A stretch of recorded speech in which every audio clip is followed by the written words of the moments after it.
Hello guys, watching Go Doctor, and today I'm going to be doing a review on Arachnids in the UK. And my tablet's going crazy. Ignore it. Episode 4, Arachnids in the UK. I found this to be quite an alright. It's not the worst Doctor Who episode, because we've had worse. Love and Monsters, but we have had some crackers as well this series with Rosa and the Woman Who Fell to Earth. Arachnids in the UK.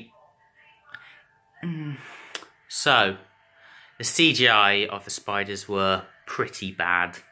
Yeah, they weren't the best. And then you've got the big spider, which was better CGI than the small spiders, but still pretty bad. Yeah, it tries to make you feel something for the spiders when the big one at the end couldn't breathe, and because it was too big, and that was a bit like, yeah, I'm not feeling sorry for a spider. They're creepy bastards as there is. I literally just saw one as I was walking up the stairs to do this video, and I was like, thanks Doctor, I'm going to be sleeping well tonight. But no. So we start off the story. I know what we started off with. The time vortex. Oh my god, that is so good. You get to see, there's like a, you know, like a bee's nest. They got hives, and each hole is a different time period. You got that with the time vortex. So the TARDIS was going through one hive and into another, and it was so good. It was so different, and I like that about it. It was pretty different and fresh, and a new idea. The vortex is a bit too weird. I like the David Tennant vortex and the Ninth Doctor's vortex, but I guess it's a vortex, go along with it. But I did like the idea of being a hive and each one was going through different ways, and the TARDIS changed course and went into another. I like that at the beginning. And then the Doctor's dropped him home. She's finally did it, and they're all ready to go home. They've had a good adventure, but they're ready for home. And that's what the story is kind of about, the spiders trying to get home.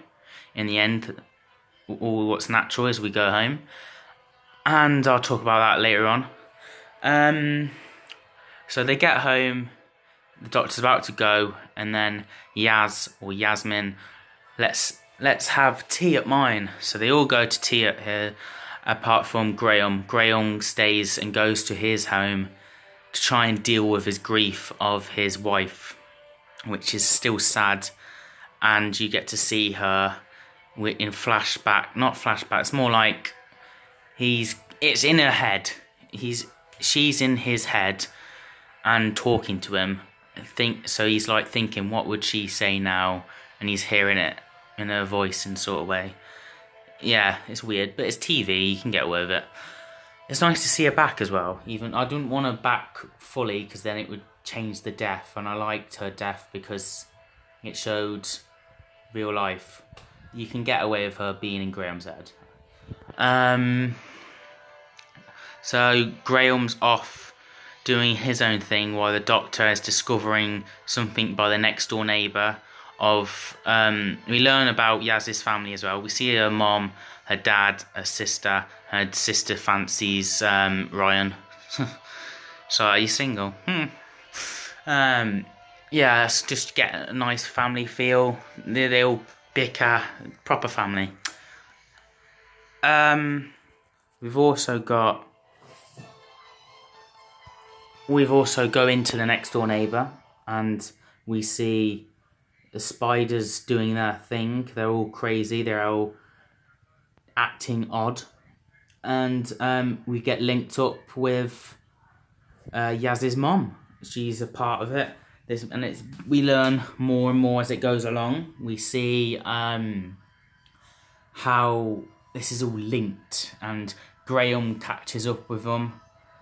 They all go off to the hotel, which there's more hotels around the Yorkshire thing, and we see that the hotels have got mines underneath the hotels with waste that has been dumped in there, and he's earning money. This business guy that we find there who sacks Naz's mom, you know, he's a bit of a dickhead, really. He's a bit of a not a nice guy. And with that, he's apparently going to be President of America in 2020. Okay. And then we got a little Donald Trump reference as well. Ed Sheeran reference. I love that. Is he Ed Sheeran? Is Ed Sheeran going to be president? No, Doctor. Oh, that was funny. I like 13's wit and humour. It's quite nice. What else? There weren't a lot that happened, to be fair, and that's why I've got not a lot to say, other than spiders, and then this big spider at the middle bit, and the CGI weren't that good for them. We just learn about the companions knowing to stay with the Doctor, which I'll talk about in a minute. They trick the spider, all the little spiders, well, little, into this, like, safety area. I've forgotten what they called it. It's like, just say they've locked them in a place, a room or whatever, to die out in their natural causes, to be trapped in there. And they get lured in by Ryan's music. He's lost probably another phone. He probably won't be the last time he loses a phone either in the Doctor's work. What music?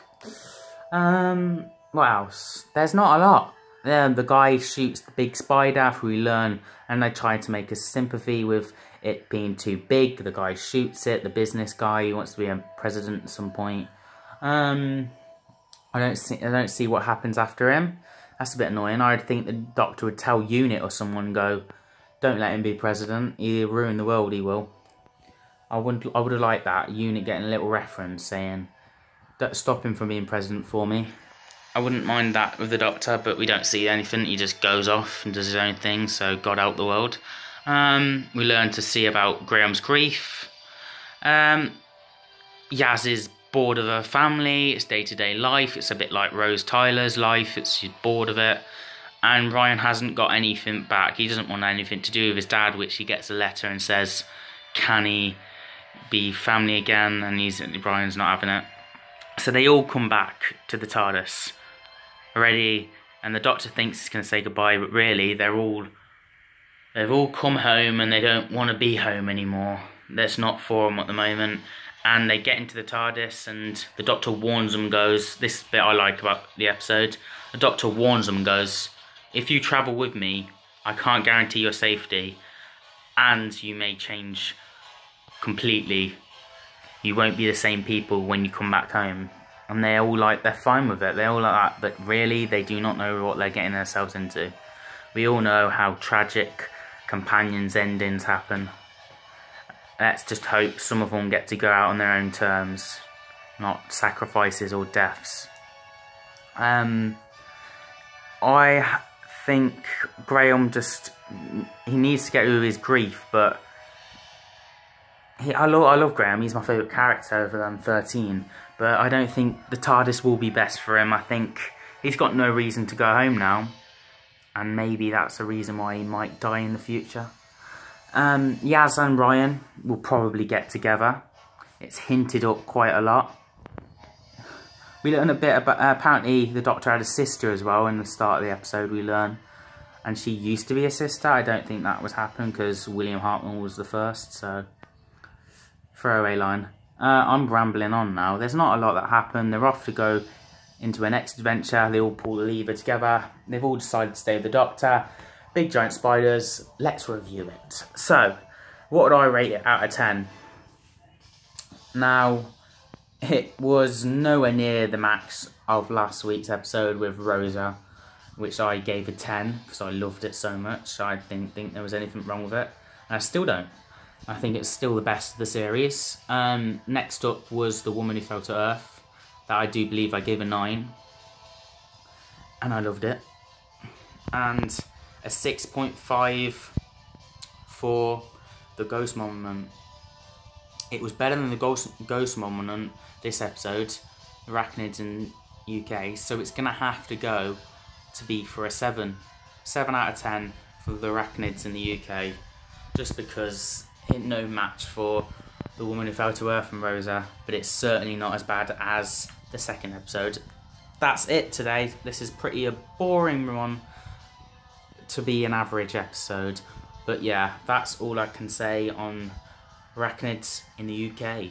I will be doing a review on the next episode. Stay tuned, and I promise and hope that the next review will be more interesting. Thank you guys for watching. Comment down below, rate, subscribe. See you guys next time. Bye.